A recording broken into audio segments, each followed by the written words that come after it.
2024 இந்த ஸ்டாக்லாம் institute for peace studies அப்படிங்கிற ஒரு அமைப்பு இருக்காங்க. அவங்க ஒரு ஆய்வறிக்கை வெளியிட்டாங்க. வருஷம் வருஷம் அவங்க ஒரு இயர் புக் வெளியிடுவாங்க. அதில் ஒவ்வொரு நாடுகளிலும் எவ்வளோ அணு ஆயுதங்கள் இருக்கு, மிசைல்ஸ்னுடைய ரேஞ்ச் எந்த அளவுக்கு இருக்கு அப்படிங்கிற டேட்டா சொல்லிடுவாங்க. அவங்களுடைய தரவுகள் என்ன சொல்லுதுன்னா, இன்னைக்கு ரஷ்யா கிட்ட ஏறத்தாழ 5000 அணுகுண்டுகள் இருக்கு. அமெரிக்கா கிட்ட அதே மாதிரி 5000 அணுகுண்டுகள் அப்படிங்கிறது இருக்கு. பிரிட்டன்கிட்ட பார்த்தீங்கன்னா 250 அணு ஆயுதங்கள் அப்படிங்கிறது இருக்கு. பிரான்ஸ் கிட்ட பார்த்தீங்கன்னா பிரான்ஸ் கிட்ட 250 இருக்கு. பிரிட்டன் கிட்ட 220 சம்திங் அப்படிங்கிறது இருக்கு. சைனா கிட்ட பார்த்தீங்கன்னா 500 அணு ஆயுதங்கள் இருக்கு. இந்தியாவிடம் 174 அணு ஆயுதங்கள் இருக்குன்றது. பாகிஸ்தானிடம் 170. நார்த் கொரியாவிடம் பார்த்தீங்கன்னா 50 அணு ஆயுதங்கள் இருக்குது.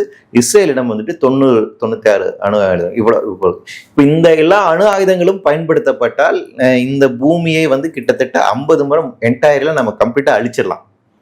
ஒட்டுமொத்த பூமியை 50 முறை அழிப்பதற்களவாக சக்தி இருக்கக்கூடிய அணு ஆயுதங்கள் இப்போ உலகெங்கும் நிறைந்திருக்கிறது. அப்படிதான் நம்ம புரிஞ்சுக்கலாம்.